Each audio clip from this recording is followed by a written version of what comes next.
There is a lot of disruptions which is happening in the market, and CFOs are in the center of that. Then in addition to that, then obviously we have something called account receivable turnover ratio.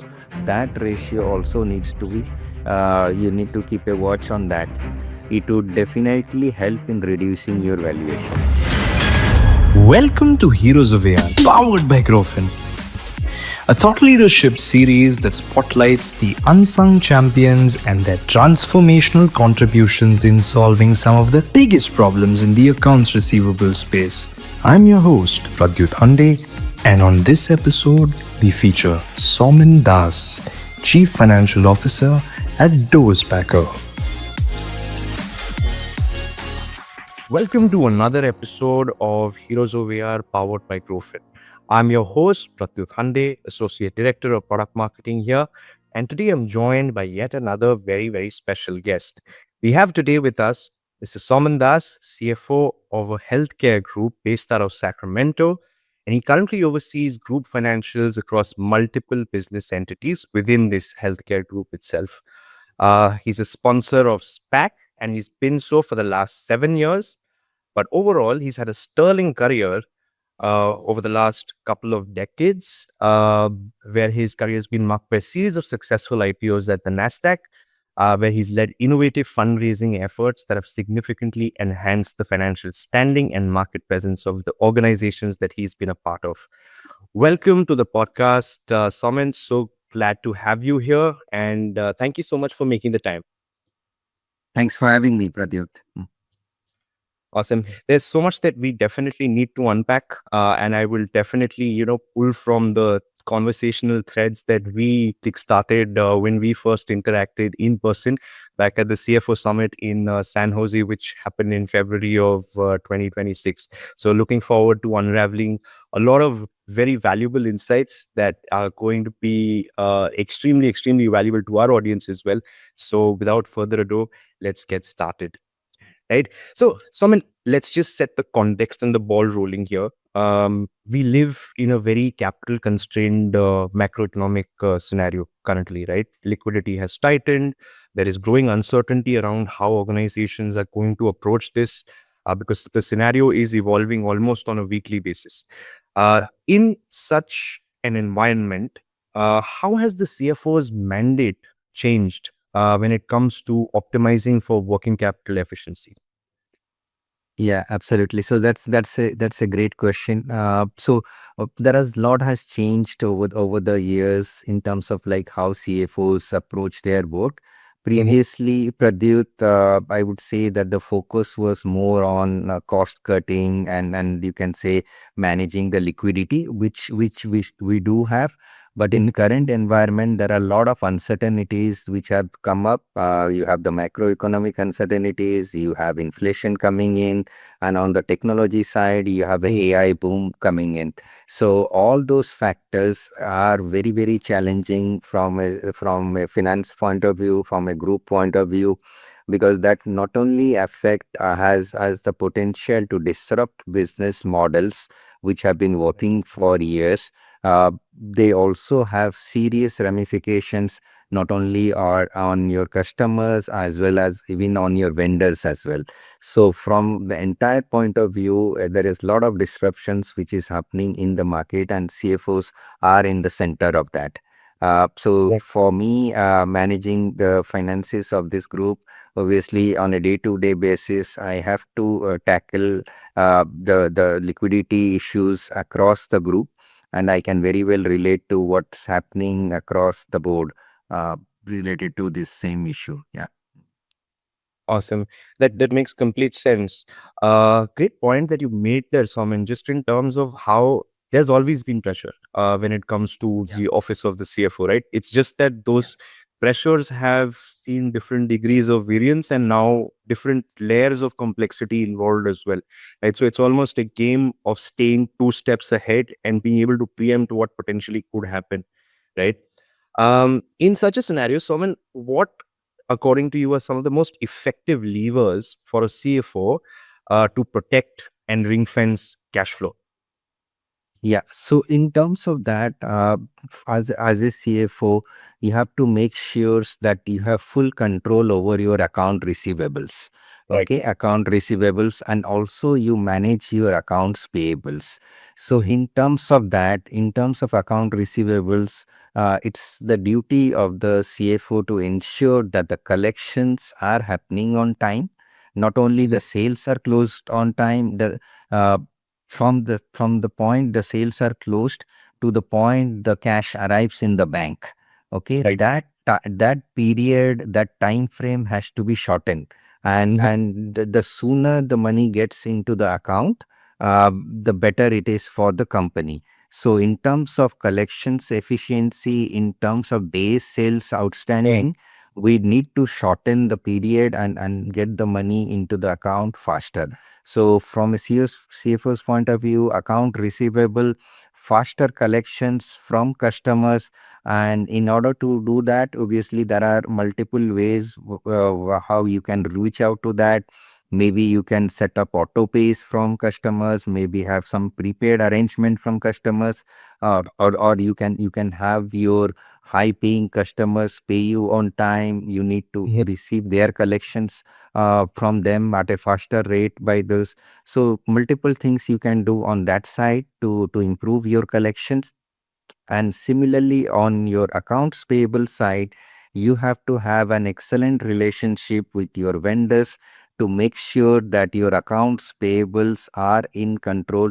You are not paying too fast to your vendors, and in order to manage the liquidity issues in the group. So good collections efficiency from the customers, and in terms of paying to the vendors, managing to pay them. I won't say late payment to vendors, but I would say definitely balance the payment in such a way that you have your collections coming in from customers and you making payment to the vendor. Balancing the two is very, very important to maintain liquidity in the company. Yeah. Fantastic, fantastic answer there, Soman. And I love the fact that you have talked both about accounts payable and accounts receivable in the same breath, because they both need to work hand in glove to be able to Yes. ensure cash flow optimization.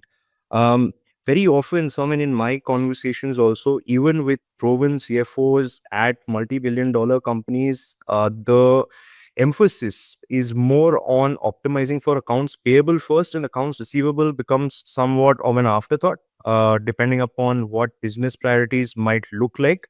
But they're, if you look at it, they're opposite ends of the same tunnel, right? Cash in, cash out. Yeah. That's Yeah. what builds business resilience at the end of the day. Absolutely. Mm. Awesome. Just picking up on what you mentioned, right, about accounts receivable, just trying to ensure that collections efficiency is high, your day sales outstanding is being driven down. It also means in many ways that your accounts receivable team is critical to protecting and strengthening customer relationships as well in many ways. Yes. Yes. Right. And so I mean, you've been a part of multiple IPOs. You worked with, you've raised multi-billion dollar, fundraise, cycles as well, rounds as well. And you've taken companies public, right? And which also brings me the question that now it's the quality of your receivables or receivables management that can often influence, very, very much so, investor confidence, and it can determine potential valuation of the company as well. So what are some of these accounts receivable metrics that investors hone down on, zero in on, from the get-go, and what is it that influences eventual potential valuation for companies? Absolutely, absolutely. So yes, so account receivable is definitely something the investors look at, and for them, the first thing they would look at is the AR aging report. Right. AR aging report is very crucial because you have 30 days, 60 days, 90 days. So they would definitely take a look at that report. Uh, for example, you have mentioned that any company has a good revenues, and Mm. but when the investors look at that, they would look at the revenue, but also they need to make sure what's in the account receivable column on the balance sheet side. If you have high account receivables on the balance sheet side, that means you are not able to collect on time. And then they would go into the AR aging report to see whether it is 30 days, 60 days, or 90 days. The longer period you have on the AR aging report, that would definitely drag your valuation down, because then it would create doubts in the mind of investors, that whether these amounts are actually able to collectible or not. If these amounts are not collectible, then they would help create a notion in the mind of investors that these are going to be bad debts, or these are doubtful accounts and would be difficult to collect. And all those scenarios, bad debts or doubtful accounts, would definitely would help not help in that in getting a proper valuation. It would definitely help in reducing your valuation. Okay, it would drag your valuation down if you have a high AR on your balance sheet. That's the first thing. The second thing, obviously, it is in terms of which is also a part of this, is the collection efficiency. Okay, collection efficiency. So how effective you are in collecting these amounts, in terms of the liquidity which is available in the market for, or the revenues which you have done, how fast you are able to collect. So that definitely determines the way the investors look at a particular company's AR, and that it helps in ultimately uh, taking the step towards giving a proper valuation for that company. Yeah. Mm. Makes sense. Makes sense. Fantastically answered. I love how, over the years that the experience, expertise you've managed to garner in your career, it's brought so much synthesis to the way you're structuring your thoughts as well. Like I know exactly how you're going to structure your thoughts as well, just in terms of like the bullet point wise answers that you're sharing. So thanks so much, Soumen, for doing that. We looked at it from an investor lens. I want to dial in, zoom in a little bit more and ask you something which a lot of organizations deal with on an annual basis, which is audit season. Right? During audit season, business as usual must continue. Your AR teams must continue to operate as is because nothing, their mandate is not changing. But audit season very often adds a layer of complexity in terms of, how work is handled. So in your experience, what are some of these challenges per se, and how would you have overcome these? Yeah, so audit is definitely, I would not say challenge, because if you have good processes in place, and you have done the activity, it's just accounting for those processes and activities which you have done over the year, over the past year. So audit is something which is a reflection of that. And obviously, if there are, you can say, uh, you have completed your transactions in order, you have the supporting document for that, you have the audit trail. If for any transaction, if there is an audit trail, you have a sufficient trail for that. If you have done all those activities, then audit is not a challenge for you. But if there are gaps in your financial process in terms of day-to-day operations, then obviously you will face some challenges during audit period. And but it's definitely, it's a good thing in a way, that that will help you to improve your in-house processes.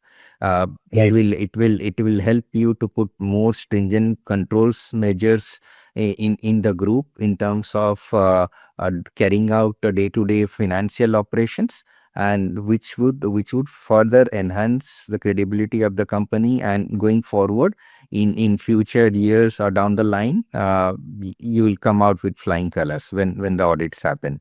So yes, so I've done several audits in my career, and I can say this from that experience. Yes. Mm. Amazing. Very well put, Somin. And I think, as you rightly mentioned, right, audit season is a true test of your FinOps strategies and processes that you have instituted over the last 11 months or so, right? Because audit season can either help you sail through it, or it can brutally expose many of these gaps, right? And it Yes. becomes, a lesson and an exercise in trying to optimize for that. Thank you so much for sharing that. Um, Mm. Suman, Now let's again zoom out a little bit. Talk about more about your career. You have held leadership roles across different industries as well, right? Tech, healthcare, energy sectors, and now each of these industries has very different variable business models, and the way accounts receivable could be viewed both within the company and within the larger ambit of these industries could be quite different. So according to you, what are the complexity, like how does the complexity change across each of these sectors, and how do you tie it back to the experience that you have garnered? Yes, absolutely. So that's a great question. In terms of, I would say the financial operations are the Mhm. same across industries, but the customer profiles are different. Right. Customer profiles are different, and the way you make your collections and the sources that are different across industries.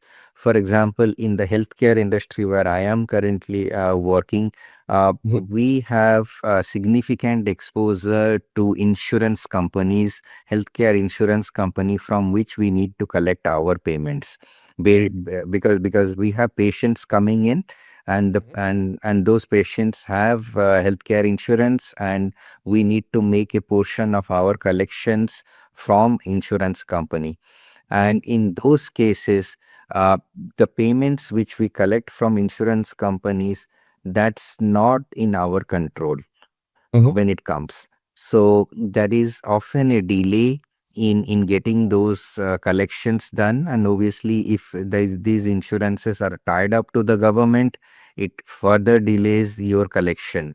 And Mhm. so, in terms of that, healthcare industry or particularly pharma, within healthcare pharma sector, I would definitely say the biggest challenge is in the collections from insurance companies.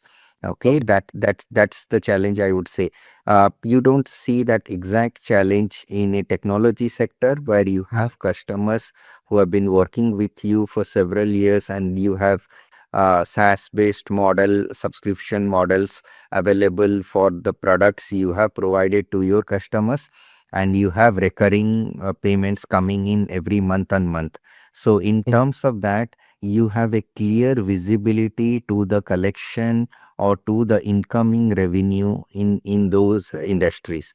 But in Right. pharma industry, it's a challenge. In energy sector also, I would say there are also challenges in a way, because you don't have that subscription model, but you have customers, and then sometimes there are the challenges on the part of the customer. If there are issues at their end, you don't get collect on time.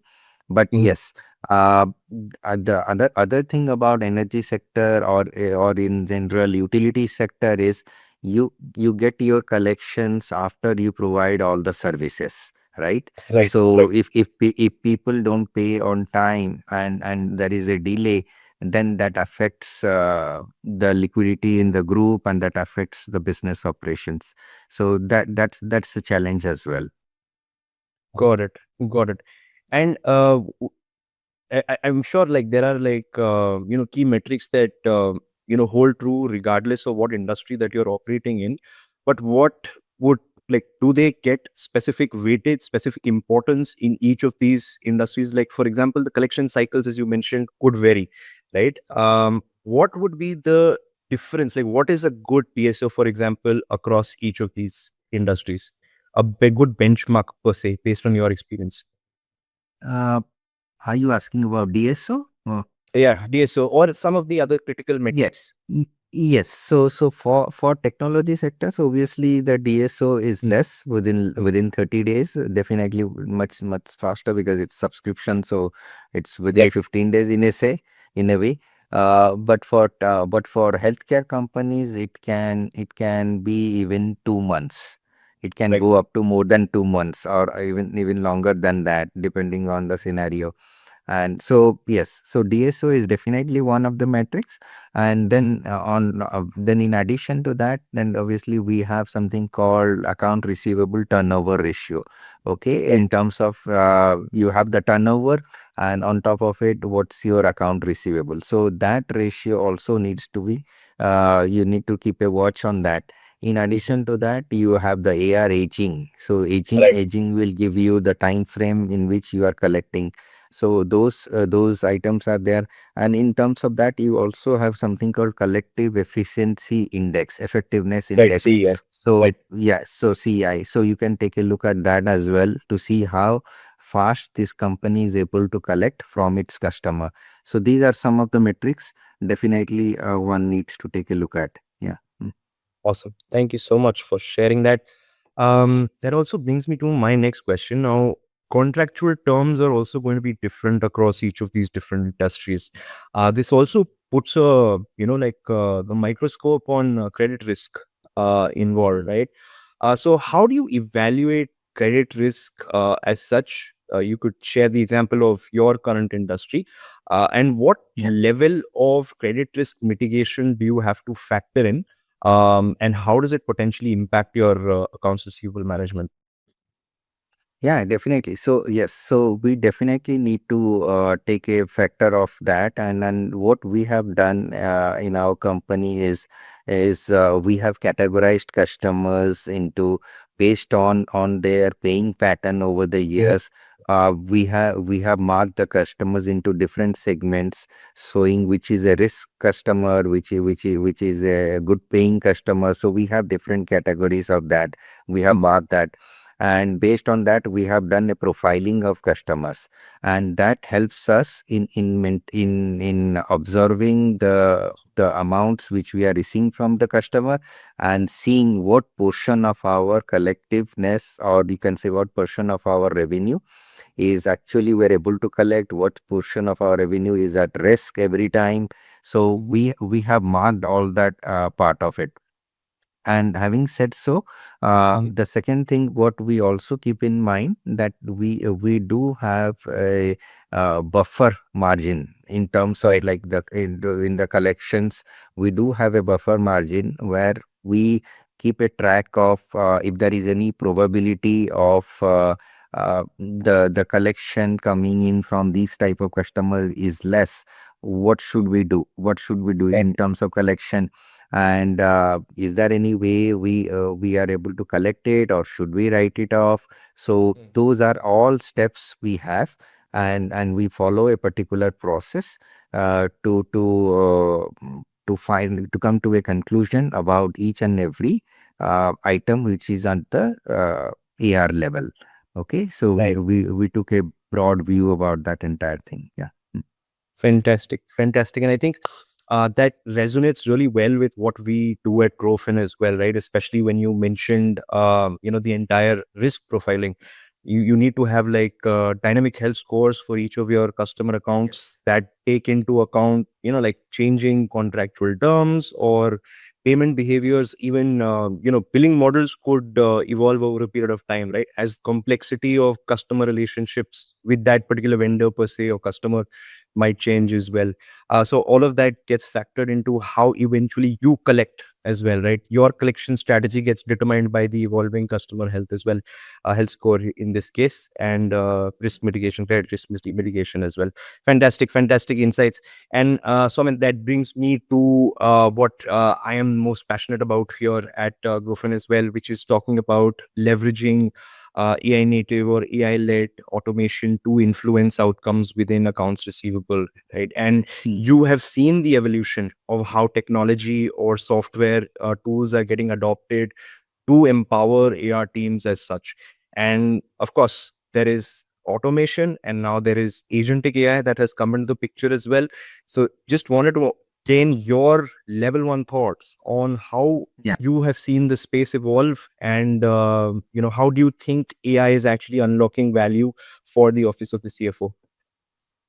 Absolutely, yes. So technology has been of great help, definitely, and companies like yours and so in those kind of using those kind of technology definitely helps the billing and collection team to carry out their job in a much better and efficient way. Okay, and it's not just the old way of reaching out to customers over phone and then asking for the amount which is outstanding. We have a process where we have technology tools available which are seamlessly integrated into the accounting software to pull out the report, and then subsequently if there are customers who are not able to pay on time, then we initiate the dunning process for them. Okay, so that entire thing is well automated, and there are new tools available which do that. So yes, definitely it's a great improvement over the years, where you have tools coming in which definitely helps the AR teams in making you can say improve the collection efficiency of the company. Fair, fantastic points there. So, so I briefly touched upon how AI has become more than just a buzzword. It's permeated the accounts receivable automation space as well. But Yes. some of the things that, like in many of my conversations, there is a little bit of skepticism in terms of what AI value unlock can happen by implementing, AI-led solutions as well. And one of the key things that keeps coming up is there are still some risks or blind spots in terms of compliance, in terms of how AI might operate within the AR teams ecosystem as such. How are you viewing this, and what is your take on this? Yeah, definitely. So, yes, AR is obviously everywhere, but not just AR. Agentic AI Right. is everywhere, and AI is penetrating each and every part of the financial ecosystem of a company, Right. and so we have to live with it. Okay, we have to live with it and prepare ourselves to meet any challenges coming in. But I would say that instead of considering AI as a challenge, so we should definitely consider this as a opportunity for us in Right. terms of enhancing our processes, in order of making our processes more effective. And so in that way, I always feel that a boom in AI could help definitely in improving the processes and improving the way we are conducting our day-to-day financial operations. So that way, AI is a boon to us. Yes. Amazing. If only more CFOs and finance leaders shared that point of view, right? Life would probably be so much easier on both sides of the fence. Thanks so much, Sonam, for sharing that. That brings me to some of our closing questions on this particular episode of Heroes of AR. Three pieces of wisdom or advice that you would like to give to the CFO community in the current global economic scenario. What should they be focusing on? Just in terms of prioritizing cash flow efficiency and working capital optimization. Yes, so I would say first of all they need to make sure they have the right processes in place inside the group, right controls and processes in place, right checks and balances in the place in the company. That's the first thing they need to make sure that they have. The second thing is that they need to make sure that at the external level, they are keeping a proper track of the account receivables with the customers along with the billing team to make sure that the collections are coming on time. So keep a watch on your AR all the time. And the third thing is coming to the AP side, to the accounts payable side. Have proper contracts with your vendors. Ensure that you pay them on time, but also make sure that you get the best contract from the vendors in terms of making the payments. So these three things, at least on the financial side, from a CFO's point of view, we need to do that to make sure you have enough liquidity in the company, and you have processes in place that can sustain the challenges of an audit, because audit is something which is going to come every now and then for whether you are a public company or private company. The audits would definitely come in place. So make sure you have all those things in place so that you are able to complete your audit successfully. And in terms of the AR and AP side, as what I mentioned. Okay, so these are the things the CFO should definitely keep in mind. Yeah. Fantastic. Fantastic. Thank you so much, Soumen, for sharing that. Thank you for being on Heroes of AR. Thank you for being a hero of AR as well. I've definitely enjoyed our chat. almost like a masterclass at 4:30 a.m. India time. So thank you so Um, much. Thank you for hosting me, Pradyut, and thank you so much for waking up so late in the night to conduct this interview. And so, thanks a lot, and that shows your commitment towards this. So, very happy to talk to you. Thank you so much. Yeah. Absolutely.